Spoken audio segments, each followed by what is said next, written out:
On va parler tout de suite, encore d'une certaine manière, de l'animal est-il l'avenir de l'homme. J'ai envie de dire un avenir très proche quand il s'agit du cabillaud que nous prépare le chef. Hein. Ça va être notre avenir d'ici 50 minutes environ. Salut Stanislas, c'est Stanislas Lenné qui est avec nous, chef étoilé de Tréguier, et qui est venu nous préparer du poisson. C'est normal, hein, surtout quand on voit ce qu'on a derrière comme décor. C'est ce beau cabillaud. Cabillaud, c'est le nom de la morue fraîche. Voilà, en fait, c'est bien ça. Ouais. Voilà. Bah, tu as déjà fait des pavés alors? Ouais, bah hier j'ai déjà portionné. J'ai ramené un cabillaud d'ailleurs. Oui. Tu t'es déjà fait chourer? Ouais, je me suis fait chourer. Qui c'est qui a chouré le cabillaud de Stanislas? Voilà. Ouais, c'est Guillaume. Non, il la n'a queue pas, qui dépasse il a le... pas perdu. Filme son bras, s'il te plaît. Montrez-nous ce que vous avez sur le bras. Voilà, il est là. Ah, d'accord. Il a planqué le cabillaud. Voilà. Non, parce que je l'ai mis au sel, voilà, pour affermir les chairs et tout, pour qu'il soit parfait. Ah, ça c'est bien. Hein. Pour qu'il soit parfait aujourd'hui pour vous. De saler le poisson, voilà. surtout quand il est épais, on le sale à l'avance et on prend, on rince ou on essuie. On rince à l'eau claire pendant. Enfin, moi, je le laisse une dizaine de minutes. Je sens qu'il va y avoir de la carotte. Petit pois. Carotte. Ouais. Mais petit pois, toi t'aimes bien les carottes. Mais vous avez vu la quantité de carottes qu'il y a là, regarde. Bah oui, c'est pour une personne. Donc les carottes, les petits pois, et alors plus curieux, les framboises. Framboises, ouais. Un coulis de framboises fraîches. Bien sûr. Non mais il te dit ça, genre très naturellement, cabillaud. Qui dit cabillaud dit petits pois, carottes et framboises. Voilà, petits pois, carottes et ail des ours, voilà. C'est le savoir-faire de Stanislas aujourd'hui. Vous restez avec nous, on va vous expliquer la recette. À tout de suite. Ce cabillaud. Super transition. Ah, super transition. Allez, de l'Evan au cabillaud. Alors Stanislas.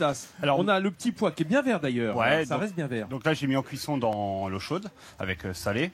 On va bien. Ce qu'on appelle à l'anglaise. À l'anglaise, ouais, voilà. D'où cette couleur bien verte des voilà, petits pois, comme en Angleterre. Donc là, à mon avis, ça va le faire. Oui, c'est très rapide la cuisson du petit pois. C'est très rapide, mais là, vu que c'est pour un coulis, on va prolonger un tout petit peu plus parce que bon. Très rapide, c'est-à-dire combien de temps? En 2 minutes, c'est cuit un petit pois. C'est vraiment, très rapide. Moi, j'aime bien, quand je les mets comme ça, j'aime bien les faire encore un peu croquants. Je trouve que c'est meilleur, quoi. Ouais, mais enfin, il faut quand même que, voilà, que l'amidon qui est dans le petit pois, comme la pomme de terre, hein, l'amidon se transforme par la cuisson. Donc là, voilà, je vais les égoutter. Sinon, l'eau bien froide parce que pour fixer la chlorophylle, pour que ça reste bien vert. Ça garde la couleur. Hein, l'eau est bien glacée et ça permet de garder la couleur du petit pois. Voilà. Surtout, comme tu le disais, pour un coulis, comme on va le faire maintenant, il faut qu'au moins il y ait un contraste dans l'assiette. Voilà, parce que si on a une purée kaki, voilà, c'est pas. Pour éviter que ça devienne verdâtre. Voilà, c'est pas. Là, c'est un beau vert fluo, quasiment. Ouais, bah là, ça va être pas mal. Faut soigner les légumes, chef, parce que Yolène, elle est végétarienne. Donc elle va tout ce qui est légumes, c'est ce qui la concerne. On va garder le poisson pour nous. On m'a prévenu. Yolène, je suis subjugué par la couleur. Je l'ai dit tout à l'heure, mais la couleur de ton par-dessus, c'est magnifique. On dirait en fait. Qui va très bien avec les petits pois, t'as remarqué? Une très belle statue de granit rose. Hein. Tu t'es mis aux couleurs de la côte. Hein. C'est bien. C'est ça en fait. Voilà, ça y est, on se tapait tous les petits pois, il va plus en rester pour le coulis. Bon, bah, on va faire 100. C'est terrible. Hein. Alors nos carottes, tu en as mis en partie en rondelles. Donc, voilà, ouais, des carottes, je les ai mis en rondelles, cuit à l'anglaise aussi, avec de l'ail que je vais mixer avec de la crème pour faire une purée bien fine, bien lisse. Donc voilà. Et qu'est-ce qui grimpe là-bas là? Là justement, je vais décaler. Ouais, parce que là j'ai l'impression qui bout. Le moment où ça sera entièrement sur la table, on arrête. J'ai pas l'habitude des plaques de cuisson comme ça. Non, donc là c'est du lait et je vais faire infuser dedans de l'ail des ours. Donc ça c'est pour l'ail des ours, les amis. Alors c'est une feuille qui ressemble à une feuille de muguet hein, sur le plan de la conformation, on va dire. En revanche pour l'arôme c'est très différent. Voilà, regardez cette petite fleur blanche. Qui a alors ça ce mélange de goût d'ail, un goût d'ail très doux et un peu herbacé. Ouais, très.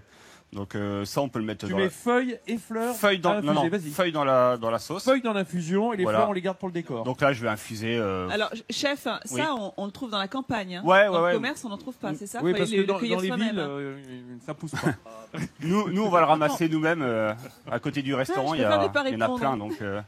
Oui, oui, c'est la cueillette. Les carottes, est-ce qu'on mange tout dans les carottes? Moi, je me suis toujours posé la question de ça. Bonne question de Yolène. Parce que souvent, on mange, par exemple, je sais pas, il y a des tas de légumes, les radis. C'est super bon, les fans de radis. Est-ce que les fans, ça se mange, ouais. Les fans de carottes d'ailleurs, je vais les mettre. Donc, voilà. C'est vrai. Tu vois? Génial. T'es contente là? Génial. On va rien gâcher. Voilà, on peut même faire. Parce que Yolène de la Bigne, elle est extrêmement soucieuse de la planète. Non, mais moi, les fans, je les mets pareil à l'eau bouillante. Je les rafraîchis. Je fais un petit coulis de fans. À nous, les fans, on les met pas à l'eau bouillante. Hein. Ah bon? Hier, ils étaient à l'eau fraîche. Hein, je peux te dire. Ouais, tout ce qu'on a pris sur la tête. J'ai vu ça, ouais. On a mis nos fans à l'eau fraîche. Voilà, bon, génial. On laisse infuser. Voilà, on revient dans un petit instant. Tourner à la recette. On va revenir de Shanghai. Shanghai des ours. Shanghai des ours. Shanghai des ours, on va revenir. J'ai pas compris. Hey, le grand écart culinaire. Alors, Stanislas, donc, on a mis de l'huile d'olive là. L'huile d'olive dans la poêle. D'accord. Produit éminemment breton, hein, comme on le sait bien. Hein, Émilie, hein? L'huile d'olive, breton. Vincent, voilà. Bien sûr. Taille en Provence, quoi. Ouais, c'est pas loin, c'est pas loin. Ouais, c'est vrai. Vincent, j'ai une petite question sur l'ail des ours. Est-ce que ça reproche, tu sais, comme l'ail, comme on a pu le ça dire reproche pendant... aux ours, si tu veux. Ah d'accord, bon, voilà, très bien. Non, c'est vrai que c'est beaucoup moins. C'est moins fort, quand même moins. Oui, il y a moins de retour, si c'est ça la question. Hein. C'est plus doux, oui. C'est beaucoup plus doux, c'est beaucoup plus aromatique. Il n'y a pas besoin de retirer le germe puisqu'il n'y en a pas. Alors, parce que là, c'est dans la feuille, donc c'est beaucoup plus doux, effectivement. Ah, moi j'ai compris. Donc les chefs en Bretagne, ils saisissent à l'huile d'olive et ils nourrissent avec le beurre. Ah oui, belle noisette de beurre après pour bien l'arroser, bien nourrir. Et tu peux nous rappeler pourquoi on fait ça, Nathalie? Parce que le beurre, ça risque de noircir à la cuisson. Ça brûle quand on veut saisir. Voilà, donc ça brûle. Donc on saisit à l'huile et ensuite on nourrit au beurre qui ne cuit pas mais qui fond. Voilà. En quelque sorte. Après on l'arrose, voilà. Ouais. C'est bien d'arroser au beurre. Hier, on aurait bien voulu être arrosé au beurre. Cela dit, manger un kouign-amann sous la pluie, c'est un peu ce qui nous arrive. Alors, quelle est l'étape suivante, chef? Donc là, je vais mettre le poisson dans la poêle. Vas-y, je t'en prie. Donc je le sale pas parce que vu qu'il a déjà été au sel. Oui, je vous rappelle que ce cabillaud, il a été salé en préliminaire, c'est-à-dire qu'on l'a mis au sel sec.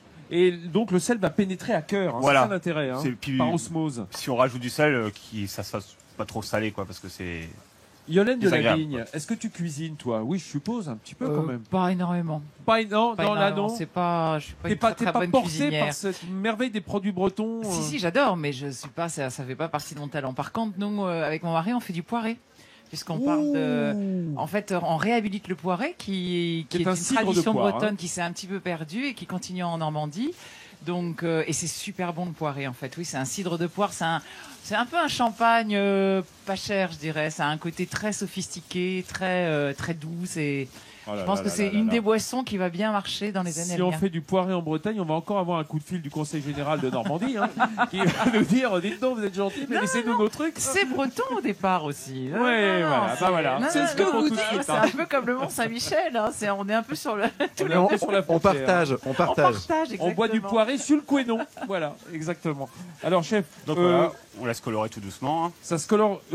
à l'unilatéral ou non, enfin moi je le cuis vraiment nacré, hein. Je vais le retourner et je vais l'arroser de beurre, je vais le mettre en plaque et je le finirai au four tout à l'heure pour vous. Ah ça c'est pas mal, un four pas trop chaud du coup. Non, 180 degrés. 180 degrés juste pour voilà, c'est vraiment un petit peu de doré là, au dernier moment. Là je vais prendre le beurre. Vas-y, je t'en prie. Il doit être juste là. Oui, il est dans le frigo. Hop. Voilà. Ah oui, ça manquait de beurre, effectivement. Ah non mais attends. Tu l'as dit toi-même, on va nourrir avec ce beurre, ce beau cabillaud, parce que... Donc on met juste une noix. Il y va, hein. Ah, attendez. Voilà, alors... Il appelle ça une noix. Si vous voulez, quand on dit une noix en Bretagne et qu'on parle de beurre, c'est plutôt une noix de coco, hein, en général. Hein. Il y a plus de beurre que de poisson, du coup, dans la poêle. Je te rappelle que c'est le pays du kouign-amann, ils savent ce que c'est l'usage du beurre. Je rappelle que le beurre en Bretagne est un condiment, pas une matière grasse. Voilà. Moi, je ne peux pas avoir un repas sans beurre, c'est pas possible. Evan, ça te semble normal, toi, là? Oui, non, mais là, c'est l'été, donc si on pouvait mettre un peu moins de beurre, parce que... Non, mais quoi? On va pas se servir le beurre. Le beurre, il sert juste à nourrir. Voilà, c'est ça qui est important. On nourrit le dessus du filet. Hein, ça va confire un petit peu nos pavés de cabillaud. Moi, au restaurant, je le confie au beurre carrément. Je mets un beurre à température et je le cuis dans le beurre entier. Quoi. Je suis en train de me dire que tu fais comme le confit de canard dans un pot plein de beurre. Voilà. Alors, comment est-ce qu'on peut ne pas trop manger de beurre? Voilà, on va juste bien dégoûter par la suite. Voilà. Hein, voilà. Non, si on a bien compris, il fait du cabillaud comme du confit de canard, quoi. C'est-à-dire dans un pot plein de beurre. Ouais, mais c'est ça qui est bon. Le beurre, c'est la vie, oui, Vincent, ça quand peut même. Pas être mauvais. Hein, vous pouvez rejeter le beurre comme ça. Ah non, mais moi j'adore. Et d'ailleurs, Patrick Geoffroy, qui est le chef de Carantec, qui est venu me voir, lui, il cuit ses artichauts en poche dans le beurre salé aussi, des fonds d'artichauts. Et tu nous as souvent dit que le beurre, ça ne fait pas grossir, Vincent. Non. Mais oui, bien alors, Nathalie. C'était à quelle heure j'ai dit ça après le dîner? Nathalie, il ne faut pas croire tout ce que dit Vincent. Que c'était bon pour la santé, le beurre. C'est bon pour la santé. Vincent, c'est bon pour la santé. Oui. Et ça fait pas grossir si on n'en mange pas trop. Là, ce qu'il fait, c'est parfait. Très bien, Yolène de la Bigne. Tu as gagné ta place dans cette émission. Les amis, notre chef Stanislas vient d'apporter les premières assiettes de cette merveille. Hein. Qu'est-ce que c'est beau. Il y a un côté Jackson Pollock, hein, un peu le... voilà, en tout cas de la peinture très moderne dans cette assiette pour Stanislas Lenné, qui est un chef étoilé, hein, de Tréguier. Regardez, alors il y a la version poisson, je vous mets juste... et il y a la version VG, chef. Qui est bien meilleure, hein, qui est la meilleure version. Elle est magnifique, regarde comme elle est belle. Comment est-ce qu'on a fait cette recette? On a fait un petit clip, on va regarder ensemble l'image. Bon, ça c'est nos filets de cabillaud qui ont été mis au sel. Hein. Voilà, infuser l'ail des ours, cuire les petits pois, les mixer à l'eau froide. Ouais. Le Pour beurre. garder la couleur. le beurre. Le beurre. Hein. On tiendra ça de la on n'oublie recette. Pas, bien sûr. Voilà, on les arrose bien. Après là, donc là, j'ai fait une croûte de sarrasin, donc sarrasin grillé, farine de sarrasin, beurre que j'étale sur un papier, que je vais mettre au réfrigérateur, que je vais tailler à la taille du poisson. Ah d'accord, une donc, petite croûte qu'on va poser et ça permet quand on le passe au four, que ça gratine, ça fond un petit peu. Voilà. Donc il y avait la purée de carottes qui a été mixée, coulis de framboise, donc framboise fraîche mixée avec voilà. Regarde Yolène de la Bigne, qui n'a pas l'air comme ça, hein. On sent quand même une femme bien nourrie. Elle dit rien, elle s'est jetée dessus. Hein, comme quoi ça fonctionne. Mais c'est trop bon et c'est trop beau en plus. Chef, comment est-ce que tu as eu l'idée de mettre des framboises dans cette préparation? C'est le petit truc en plus? Ouais, c'est venu comme ça. C'est pour changer, pour pas faire un truc. Petit pois carotte, c'est classique. Et je me suis dit, je vais rajouter des framboises pour l'acidité, un petit peu, la fraîcheur, cette note printanière. La folie. Nathalie Schrangerma, elle est partie à la rencontre des Pérosiens qui ont l'air de se régaler, Nathalie. Ils se régalent et je suis sûre que Yolène aussi adorait ce petit plat parce que c'est le coulis de petits pois, de carottes et la framboise, donc tout végétarien là encore. Donc, on garde un. Oui. Ah, ça va être difficile. Si t'en as pas ça assez avec part ton très vite. assiette, Yolène. Hein, regarde, Yolène, ça aussi c'est beau, hein. Bah oui. Ces magnifiques artichauts. On est en début de saison d'artichauts. Ouais. On a ici des petites cébettes. On a tout le maraîchage, les fraises, évidemment les premières fraises bretonnes. Tout vient de mon producteur bio. Tout vient du producteur bio du chef. T'es C'est une content? œuvre d'art. Regarde, c'est une œuvre d'art, un légume. Merci d'être venu nous voir et de mettre en avant l'intelligence animale. On en aurait bien besoin parfois, hein, même nous. Merci, chef. Merci à vous qui êtes avec nous, fidèles au rendez-vous. Et merci à tous les Pérosiens qui nous entourent. On se retrouve ici demain matin. Espérons avec le soleil. À demain.